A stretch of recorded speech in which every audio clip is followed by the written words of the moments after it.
तो हमें भी यही समझ आ रही है और काफी टाइम से हम ये समझाने की भी कोशिश कर रहे हैं कि देखिए अगर सरकार चाहती तो इतना उसको जी पब्लिक ना करती, इतना उसको आजादी ना देती। जी। अब आजादी देने देखिए का ऐसा मकसद है यही ना, था कि जी ऐसा है कि इतनी मीडिया वगैरह भेजी जा रही है। अभी तुम्हारा 2 साल होने को आते हैं, तुम्हारी मीडिया का, झूठी मीडिया का पेट नहीं भरा।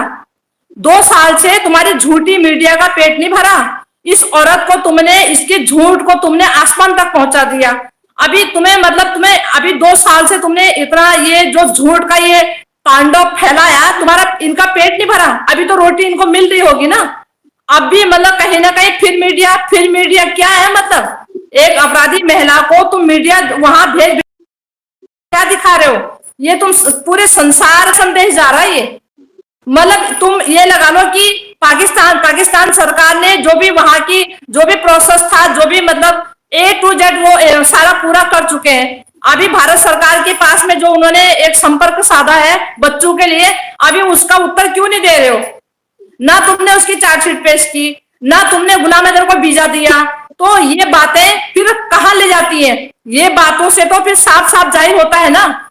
इन बातों से फिर क्या और आप समझ सकते हैं? मंजिल सर देखें, इस सारे मामले में बहुत सारे लोग ये भी जानते हैं कि जहां पर इस्लाम मजहब की तौहीन की गई, वहां भगवानों का, हिंदू धर्म की तौहीन की गई। आपने देखा कि कितना अपमान किया गया है। हालिया दिनों में भी चीजें नजर आ रही हैं। देखिए ऐसा है, वैसे तो ये लोग जो है, जब हिंदू लोग हाँ, मैं इस्लाम धर्म एक बात में तारीफ करती हूँ। आपके मक्का मदीना में किसी हिंदू की हिम्मत नहीं कि वहां प्रवेश कर जाए। मक्का मदीना जो कि आपका जो मेन जो सबसे बड़ा वो है, तीर्थ मानेंगे उसको, हम तो तीर्थ ही बोलते हैं। वहां किसी भी हिंदू का प्रवेश नहीं होता वहां पे, ठीक है नहीं। देखिए जो इस्लाम धर्म के जो लोग हैं, वो जब जो उनकी चीजें मतलब जो उनके उसमें शुरू से चला आ रहा, उसको वो अपना पूरा नियम से निभाते हैं। अभी देखो कहीं पे अगर वो भूले से भी कहीं शिव जी का वो मिल जाएगा तो मस्जिद को तोड़ो, यहाँ से तोड़ो। यहाँ पे हमारे शिव जी का, भोलेनाथ का मंदिर है, तोड़ो यहाँ से। तोड़ने फोड़ने को तो तुम तैयार हो जाते हो। तुम्हें अपने भगवान की, अपने धर्म की रक्षा करनी आती है? तोड़ फोड़ के तो तुम तैयार हो जाते हो कि यहाँ से तोड़ो, ये हमारा मंदिर था, यहाँ से मस्जिद हटाओ, ये हमारा मंदिर था। तोड़ने फोड़ने को तुम तैयार हो जाते हो। तो तुम्हें अपने धर्म की रक्षा करनी तो आती नहीं, फिर तोड़ते फोड़ते किस लिए हो?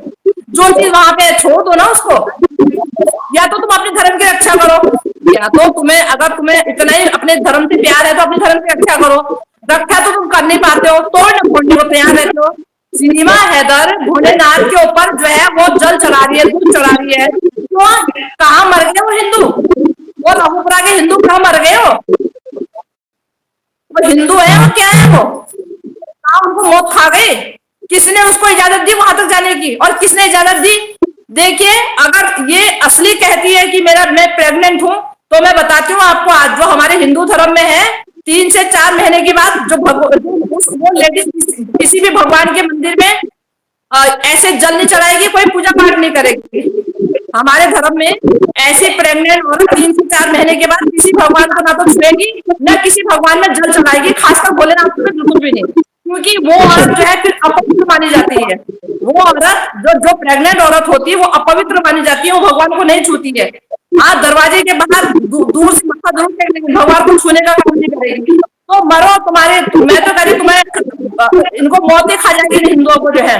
क्यों? अब तुम्हें नहीं रोका जा रहा उससे जो है, एक अपराधी महिला, और वो भी उस कंडीशन में उस भोलेनाथ पे दूध चढ़ाने का काम कर रही है। कहाँ मौत खा गई ना रघुपुरा के हिंदुओं को जो है। अरे तुमने इस इलीगल महिला को यहाँ पे भारत में, यहाँ पे तुमने इसका गमोड़ा लगा के तुमने एक अधर्म तो तुम कर ही रहे हो, ऊपर से तुम भोलेनाथ को भी अपवित्र करा रहे हो ना। मसला असल में ये है कि देखें, किसी को नीचा दिखाने के लिए अपनी परवाह नहीं की जा रही, बस ये तो यहाँ से हमको ये मतलब समझ किसी को नीचा, देखो किसी को नीचा दिखाने के लिए ना तो ये अपने धर्म की चिंता कर रहे हैं, और ना ये किसी मतलब अधर्म की चिंता कर रहे हैं, ना धर्म की चिंता कर रहे हैं। अब मैं ये कह रही हूँ, वैसे तो तुम कहते हो कि हमारा यहाँ मंदिर था, यहाँ पे मस्जिद तोड़ी जाएगी, तो मैं कहती हूँ तोड़ने फोड़ने को तुम तैयार रहोगे? तुम्हारा जो घर के जो जो रघुपुरा में जो घर के पास पास में जो मंदिर है, वो तो तुम्हें रोका नहीं जा रहा। उस अपराधी महिला को वो किस तरह से वहां पे जल चढ़ा रही है, किस तरह से भोलेनाथ को अपवित्र कर रही है। हमारे शास्त्रों में लिखा हुआ ब्रह्मा विष्णु महेश सृष्टि के रचयिता है ये जो है, ब्रह्मा विष्णु महेश जो है सृष्टि के रचयिता है, ये सृष्टि की रचना करने वाले ये हैं, और इन्होंने ये ऐसा ये नाश करा रहे जो है, ऐसी औरतों से छुआ के उसको जो है। कहां मर गए साले वो हिंदू जो ना हिंदू है ना मुस्लिम है, कहां मर गए? ना तो मुस्लिमों में आएंगे ना हिंदुओं में आएंगे ये, क्योंकि मुस्लिम जो होते हैं वो अपने धर्म की रक्षा करते हैं, अपने धर्म को बचा के रखते हैं। देखिए जो मक्का और मदीना में कोई भी नॉन मुस्लिम हो, वो उन मकामात पर जाना तो दूर की बात है, उस पूरे शहर में नहीं जा सकते, उस सिटी में आपको मालूम है उसमें दूर की बात है।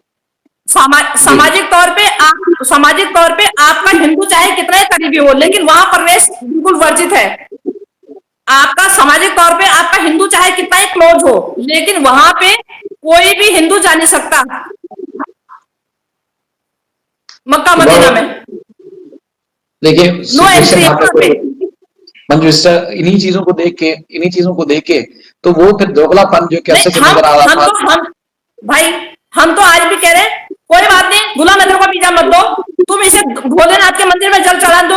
जब तुम इंसानी नहीं हो, जब इंसानी नहीं है, वहां पे सारे जानवर है, कबाड़ है वहां रघुपुरा में, इसको जो मर्जी करने दो।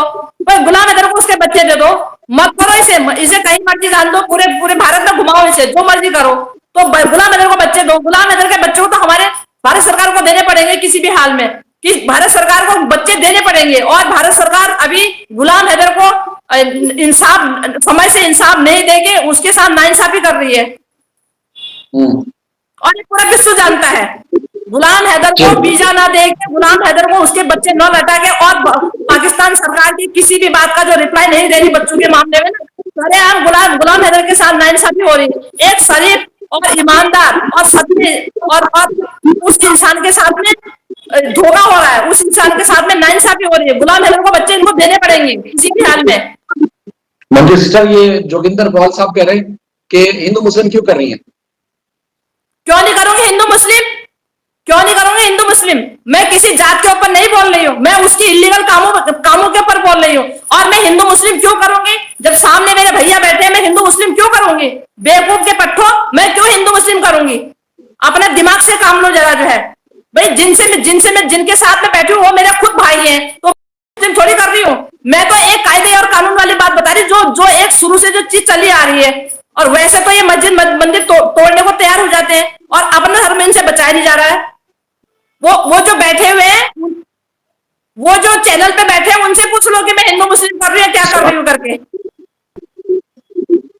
बेसिकली चीज ये है कि देखिए, आपका अपना धर्म है, हमारा अपना धर्म है, और हम इस मामले में ना उसमें मुदाखलत करते हैं ना उसमें मुदाखलत करते हैं। पॉइंट ये है कि यहाँ छोटे मासूम बच्चों की जहाँ जिंदगी का सवाल था, तो वहां पर आपने खुद देखा कि एक तमाशा, यानी कि इस्लाम का तो मजाक उड़ा ही रहे, लेकिन हिंदू मजहब का भी इस तरह मजाक उड़ा रहे हैं जैसे उनको फर्क नहीं पड़ रहा।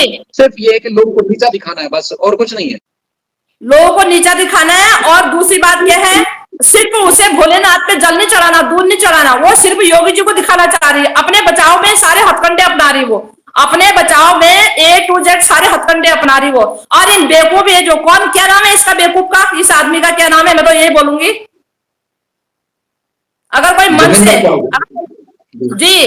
अगर कोई मन से करता ना, अगर कोई मन से करता तो किसी के लिए ना नहीं है। अरे इन बेवकूफों को, अगर तू हिंदू है तो सुन ले, कोई प्रेग्नेंट औरत जो कहती मैं 7 महीने की गर्भवती हूँ, भोलेनाथ पे जल चढ़ा सकती है, भोलेनाथ पे दूध चढ़ा सकती है। अगर तू हिंदू है तो बता, बकवास करने आ जाता है तो हिंदू। तुम्हारी वजह से तो साला ऐसी तैसी हो रही है, तुम जैसे नल्लों की वजह से, तुम जैसे फिर गाली आती मुंह से। देखिए, गुलाम हैदर ने सारे रात से इख्तियार किए कि उसके बच्चों तक उसकी रसाई हो सके, उसके बच्चे उसको मिले, फोन पे किसी ना किसी तरीके जहां जो कर सकते थे उन्होंने किया। और कल गवर्नमेंट ने बाकायदा तौर पर गुलाम हैदर को फोन करके बताया कि हमने कितनी बार रिक्वेस्ट की, उसके बावजूद हमें ना तो बात करवाई जा रही है, मीटिंग कराई जा रही है, ना एक्सेस दी जा रही है, और जो हम लेटर लिखते हैं गवर्नमेंट को, इंडियन गवर्नमेंट को, वो उनका जवाब भी हमें नहीं दे रहे। तो आप खुद बताएं कि क्या किया जाए, कोई रास्ता है? और उल्टा जब गुलाम हैदर की खबरें जब चलना शुरू होती हैं, जी गुलाम हैदर ने ये जयशंकर से रिक्वेस्ट की है, अमित शाह से रिक्वेस्ट की है, पाकिस्तान सरकार से रिक्वेस्ट की है, तो उसके बाद फिर AP सिंह साहब अपना थोड़ा लेके पहुंच जाते हैं वहां पर कि जी बैलेंस करूंगे, यानी कि उनकी खबर चल जी। तो कहने का मतलब है पूरे भारत देश का सही गलत का फैसला किसको डिवोट करना है, किसको जेल भेजना है, पूरे भारत की, मतलब कहने का मतलब है योगी जी, मोदी जी, इनका कोई वो नहीं है, मतलब पूरी जो एपीसी जो इनको बोलेगा, मतलब कहने का मतलब है इनकी पूरी जो हमारी भारत देश की जो भी कार्य है, जो भी काम है, जो भी पूरी मतलब विभागों के काम है, सारा पूरा देश का जो सत्ता का जो कार्यभार है, मतलब कहने का मतलब है उसकी लगाम एपी सिंह के हाथ में। हम तो यही कहेंगे ना फिर तो, उसकी लगाम तो एपी सिंह के हाथ। नजर तो यही आ रहा है ना मंजिस्टर ना, मतलब तुमने तो ऐसी तैसी करा दी, तुमने तो ये एपी सिंह को इतना बढ़ावा देके, और ये तुमने जो इलीगल का एक महिला को इतना ये सर में चढ़ा के और इलीगल काम करवा रहे हो भारत में जो है, हमें तो बड़ी शर्म आती है हमें तो। और मैं तो आपके पाकिस्तान कानून को सल्यूट करती हूँ, बार बार करती हूँ। और हाँ, आप बड़े लकी हैं जो आपका देश का कानून ऐसा है, आप बहुत लकी हैं। और अभी अभी हमारे इस तरह से जो कानून व्यवस्था इस तरह से हो रही है, महिला, ये अपराधी महिला को इतना जो प्रोटोकॉल दिया जा रहा है, इस पे जो एक्शन नहीं लिया जा रहा है, इसको बेलगाम छोड़ा जाता है, इससे हम इतने नाखुश है ना। अब हम मजबूर हैं, हम कहे तो कहें क्या, हम इतने नाखुश हैं अपने कानून व्यवस्थाओं को देखते हुए जो है। और